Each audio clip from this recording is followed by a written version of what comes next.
Hello, everyone. Welcome to another episode of It Starts With You. I'm the host, Anna Yu, here with Nguyen. Ha has a master's in social media marketing from USC and has collaborated with well-known brands. We were interested in learning more about how she has mastered the art of dating as well as marketing in the entertainment space. Let's get started.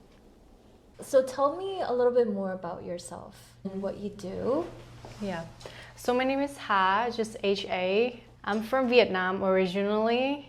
I've been in the US for about 7 years, all around LA, New York, Midwest, whatever.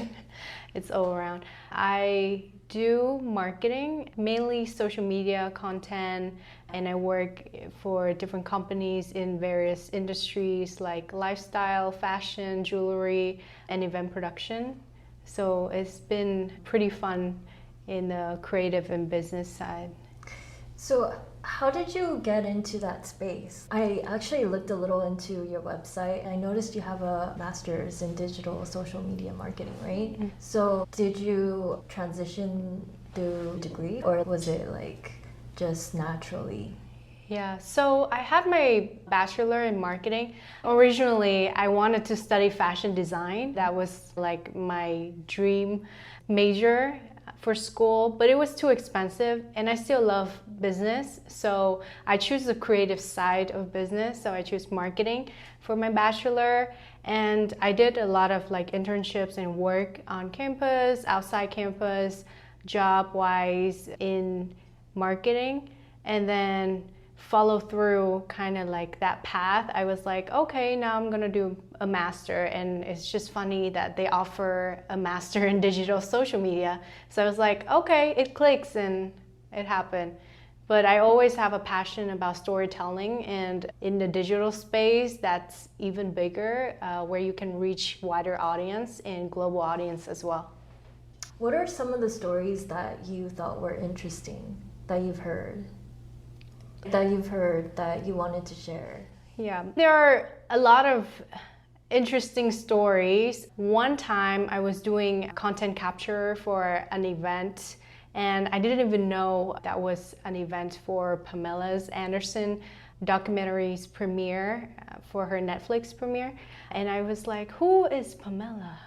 And then I walked to the red carpet and recording the event and I was like, oh, you're famous. And then actually she was like featured, she was like the hottest girl of the century back in the day. So I didn't even know who that was until I got to the event and experienced like that moment of witnessing the red carpet and the movie premiere and everything. So that was pretty wholesome. Interesting. Yeah. Are there any times where you share your own personal stories at these events, or is it other people's stories that you share?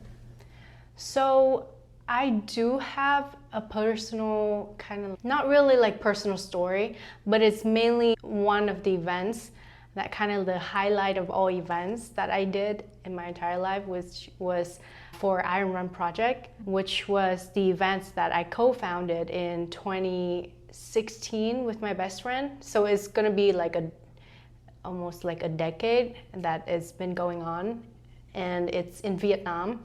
So we have fundraising activities for people with disabilities. So we basically fundraise for people with disabilities in Hanoi. So we have different activities. We educate people about the people with disabilities and their talents and skill sets and connect them with the community and have the participation of more than 100 or 200 people in the running, fundraising activities, etc. So it was very cool, and I was only like 17 at that time, and that event was very monumental for me. So one of the biggest events that I ever hosted in my entire life, and I feel like I did make an impact in this world kind of thing. Yeah, that's a really big impact that you're having. Thank you. And what would you say are some skill sets you would need to be a part of like digital marketing or selling a product? The skill sets for Marketing in general, just the communication skills, the ability to deliver the message and the brand through words, messaging, through either online and offline platforms. You need to have that kind of vision of what exactly the goals that the brand wants to connect with the audience, and then you're like the bridge connecting the audience and the brand. And to sell the products, basically, it's just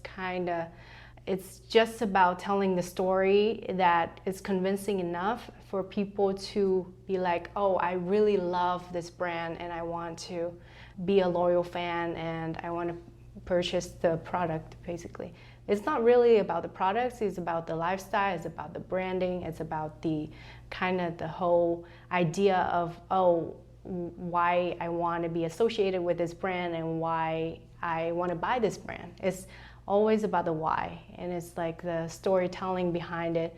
You're a marketer, you have to be able to tell the story enough and make it like visually appealing, that engage enough for the audience to understand, oh, I understand the brand well and I love it.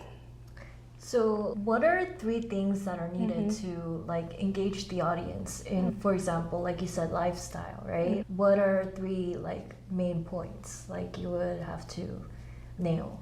Yeah. So I think 3 factors to engage with the audience. Like you have to have a unique selling point. So no matter who you are in this world, you have a very different story to tell.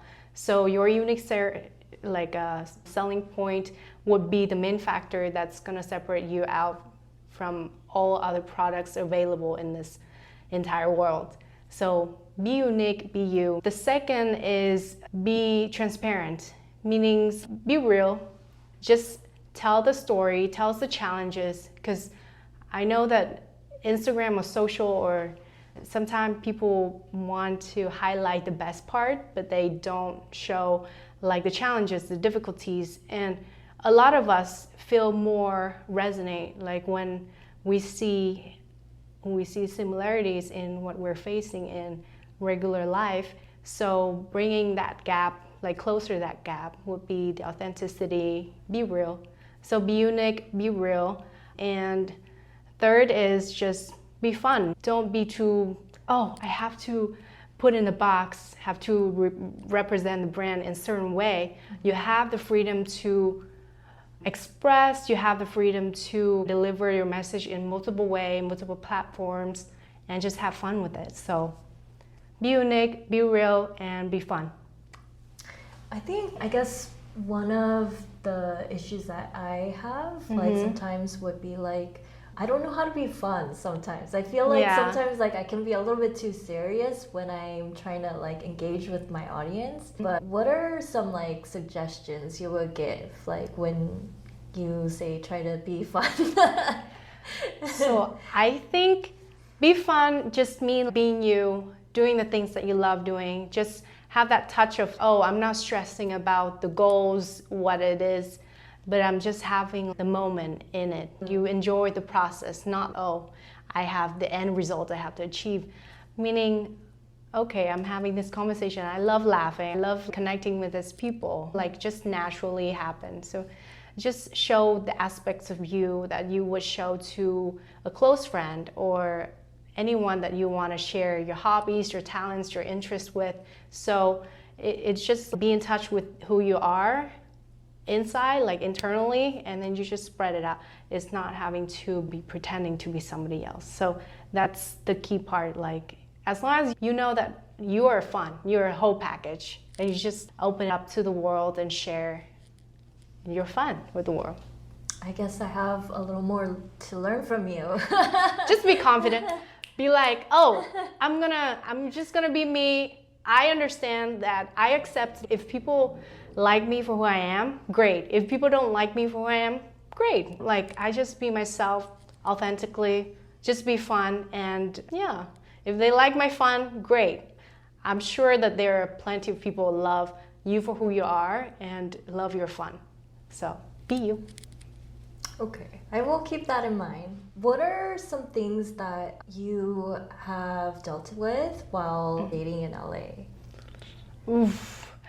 Dating in LA is interesting. Like, I also have the conversation with my friends who live in New York. I used to live there. I didn't really date anybody over there, but it's dating culture in big cities is quote unquote interesting because you think that people would be like everywhere and very easy to approach, and like people, you think the possibilities is high to meet people, connect with people, but actually people are like, no, I have too many options. Oh yeah. I'll be like, oh, I don't want to approach, I don't want to connect. So I feel like it's more distant sometimes. Yeah. Even if I go to events too. Yeah.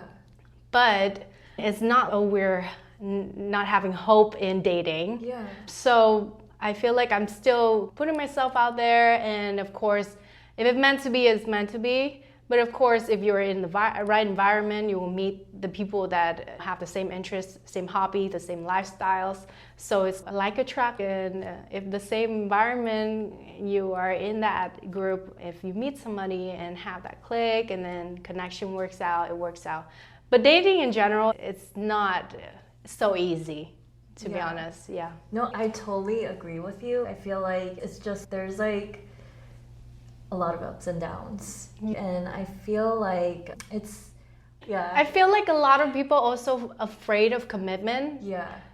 Either it doesn't matter how old they are, Yeah. they would be like, I'm not ready to commit, or oh, I have too many options, so I would just be like chilling, like they don't want to commit, they don't want to put any effort in it. And for me, relationships, either friendships or like partnerships or dating in general, it's all about the connection, it's about the commitment, the time and you put into a person, and the kind of the growth that you're going to grow with each other for the long run. It's not just about short term. We don't want that. Of course, like friendship fades and relationship falls apart, but at the end of the day, you want someone who wants to grow with you for a lifetime to say. So of course you have to be selective. Dating takes time. It's annoying sometimes because it takes too much time for the introductory phase.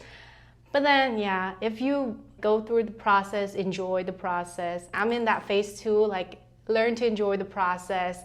I learned my lessons before. So now I'm like, okay, I'm mature and I'm dating with more mature mind. So I guess I will get a better result, maybe a better relationship. So I would take my time. I'm not gonna rush into any relationship just to have a person next to me or not to be lonely, because I feel at the end of the day, I'm whole by myself, and that person's just gonna be an extra plus. It's like a cherry on top. Yeah, no, I agree with you on that. Like, I think the worst part is like when you tell the person that you were seeing that, oh yeah, like I feel we should be better off as friends. And then they're like, oh yeah, actually no, I think we should be dating. And then you end up as friends in the end. That's like the worst scenario. Yeah, it has to be mutual. It cannot be just one-sided. And if it's, oh, you already have that kind of feeling, the intuition saying it's just friend, then maybe it's not going to end up going anywhere. But sometimes people be like friends first, and then relationship develops after. That's beautiful because you always want a friend and a partner. So it can be beautiful that way. But if it's one side, it's not great. Yeah. I agree with you. So just take it slow, take it easy, kind of figure it out the market, test out the waters to see how it is. Like for you, what would you say is the ethnicity or demographic you lean towards? Yeah, for me, the demographic is the kind ones, but beside kindness, there are a list of things. We all should have high standards for our person. So demographic wise, my personal preference would be someone who is cultured, who is open-minded and want to explore different opinions, different perspectives, different culture, different food, because I'm also much a foreigner and I'm also an open-minded person, and I want to have that person who connect with me at that level, but also intellectually too. Like I want someone who is also have the right mindset, is not just like all over the place and is not as ambitious, because I'm pretty goal driven, and I want someone who have that same mentality in life so we both can grow together. Character is always important, like having a great character, no matter who you are, no matter how much you earn, no matter whatever situation you're in, you have that kind of like solid character. Yeah, we can both grow together. And I've been through like very not great relationships before, so I would say that person also have to be whole themselves too. I cannot just be a provider, or I cannot just be a mom to somebody, or that person should have their thing of their own too. So we both come together as like You've been a provider for men? I know that's very shitty. That's very shitty. Wow. Yeah. I'm so sorry. Yeah. So because I'm very goal driven and I'm such a hyper independent girl, sometimes it's not good because I have the tendency like, oh, I refuse help sometimes. But now I'm learning to be open to receive, open to get support and the help that I need. Definitely more relaxed, more like open, more feminine. So it definitely takes time too for like me, because I was raised so independent as well. And I'm in this country on my own for 7 years, so there are challenges here and there. Yeah, that definitely not gonna happen again for that. But I don't see like too independence or like independence would be a crazy problem, because at the end of the day, you want you as a whole, like a person yourself. You want to have your thing together, and you want to be able to also be a shoulder for your partner, but not just over giving or over providing. Then it's off the balance. So balance is key for anything, even in relationship. So that's definitely a lesson I learned. What if one person thinks that they're giving in one way, but another person doesn't take it in as, oh, they're giving me what they want. And then the other person thinks that they're giving like what that person wants, but the other person is actually taking it the other way. Oh, they're giving me a liability. Yeah, so that's very interesting, because like it's all about perspectives, right? One person might think is like, we might think it's good and bad and whatnot, but it's all come back to communication for me. If there's any problems, or if the way that I give is not perceived right, or if the way that they give me is not perceived right, I will be like, this doesn't seem like the act of giving to me. I will be communicating 100%. I don't wait till things get worse or whatever it is, because it happens through time when people have different sense of giving, and sometimes they don't. Oh, what is it? Like I learned in Kabbalah, because I just read some stuff. I'm not religious, but yeah, I'm more spiritual. They say sometimes if you don't give it in the right way, they don't know how to receive it. Or like they don't have the capacity to receive what you give in the right way. That's interesting. So it's sometimes people offer me help, but I think they're not actually offering me help. Then I'm not open to receive it. You get me? Because sometimes we have the trauma from the past relationship, trauma from our parents' relationship, the kind of unhealed wounds that we have in our subconscious mind led our behaviors and responsive like in a different way than how other people would perceive it, and how people would act towards us. So it's very interesting, because nobody is right completely, but nobody is wrong completely. But receiving and giving in one term might be different from another. And we might not have the capacity to receive it because we have the trauma in the past. That's true. Yeah. Yeah. And if we don't like do the inner work, then we might not be able to work through that. Exactly. That's interesting. So you have to heal yourself to become whole as who you are, not relying on the external to be like, oh, I'm giving you this. Because sometimes if people give you that and you don't understand the, what's it called, the value of it, you would take it for granted. Because sometimes I would be overgiving and they don't see the value of that. They would perceive it as regular and they don't reciprocate. So it's off the chart there because of trauma, whatever it is. And they, at the end of the day, will be like, oh, I regret for not acting a certain way, X, Y, Z, even though that person overgave. So at the end of the day, it's all about the internal work. We always have to check in our partner, communicate, and see if the flow is right, because sometimes we might be off balance here and there. Yeah, overgive or not. We can also healing our traumas as partners as well, because not either of us like fully healed as a person walking into a relationship even. So it's a learning curve for both partners. Yeah. That's interesting. It's all past experience. Yeah. You got to be learning lessons and also develop yourself at another capacity to be able to be like, oh, now I understand why this happened. So you have more knowledge and you be like, observe it and kind of make different, better decision in life, basically. So that's why I choose to be single, because I have a free will to, not like I can choose to be in a relationship, but I choose to be single because it's just how it is, and I feel like I'm at the right place with who I am. I'm satisfied. If that person come, that will be a plus. It's great, but just having the mindset, the right mindset when you walk into dating and walk into a first date even, have that right mindset of exploring and all those stuff. Have the right mindset of being your own person when the person is away is also important.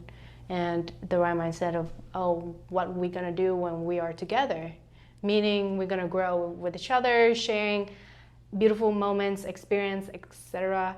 But we develop as individuals as well. Yeah, damn.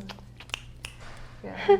Like, It's come with face, I think. Yeah. Because sometimes, what's it called? From Kabbalah, that's I read, because like we choose our parents. It's from past life kind of thing. We have unhealed traumas in a way, and then we choose our parents in a way that kind of help us develop and grow and heal our traumas as we go through challenges in life. Also, the life experience or the people that we attract along the way that kind of help us heal the wounds from the past or whatever we have internally to become our best self, basically. So become like the creator. So whoever comes into our life, it's going to be a lesson or a blessing. It's going to be a blessing at the end of the day because we're opening up ourselves to heal and to learn and to grow into a better self.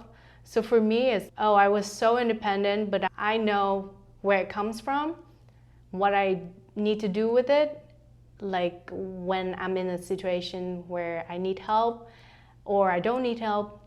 So like I'm more wiser in terms of like how to act in certain way and in different environment and with different people. And now I also have the ability to read people better. First of all, I live in LA for a little bit longer. Second of all is, oh, I've seen and I heard and whatnot. So you learn through experiences always, but it eventually will come as a blessing, even though it can be like, oh, it seemed like it was the end of the world at one point.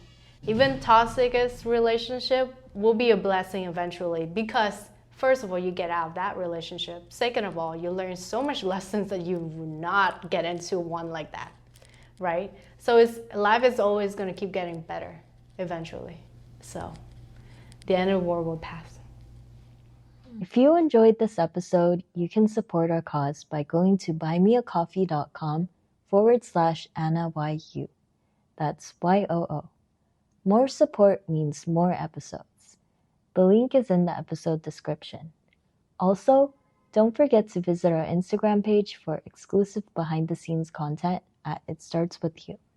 And remember, it starts with you.